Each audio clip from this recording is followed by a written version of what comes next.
Hello again, everyone, and welcome to A Shortstop with a Shortstop. Today, let's talk a little bit about the tongue once again.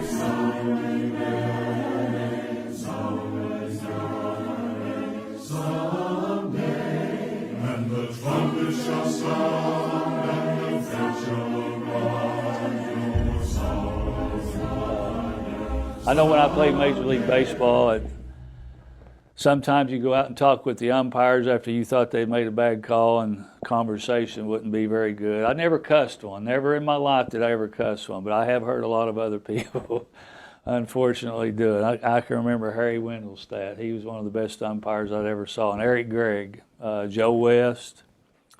Then you had my favorite, which was Doug Harvey. We called him God. He had never missed a call in his life. So if you ever wanted to argue with him, you might as well not do it, because he had never made a mistake in his life. But then you get to the college level, and there's some umpires that you may not like, even back into the Little League level. You watch University of Kentucky with baseball or basketball or football. There's always going to be some times when we need to control our tongue, and the fans can even get involved. And they can start booing a player, and unfortunately I was booed at one time, and it don't feel good.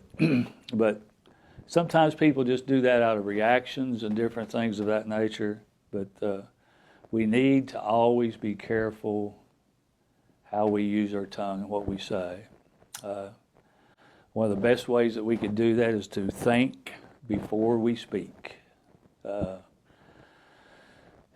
it is what that I'm about to say, is it going to be helpful or is it going to be hurtful?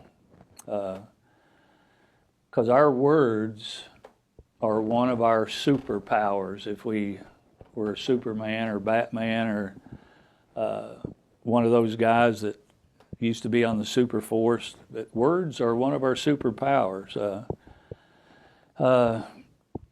Because our words with our family, and our immediate family and our spiritual family, because all of our relatives are like super human blackboards standing right in front of us. We're saying, write what you think of me on this blackboard. And these messages should be messages of hope, encouragement, whether intentional or unintentional. Our job is not necessarily to teach someone who is going through possibly a rough time or a rough patch in their life, but we should try to help them through something that may be disappointing for them. On the rarest occasions, we may be even prompted to try to correct them, but most often we need to tell our loved ones that with spoken words or maybe even unspoken words, the messages that they long to hear. And one of them is that you're going to be loved no matter what. You are a big part of this family. Sometimes our people just don't hear what they need to hear. We need to make them feel like they are complete, make them feel like they are wanted and needed. Listening sometimes more than lecturing people is what we should do, and keep our tongue quiet and let them talk.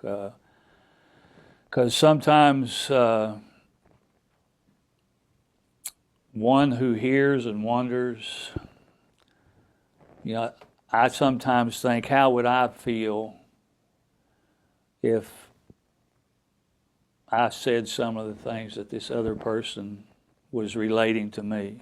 How would I have had to have feel or felt to be able to say those kind of words?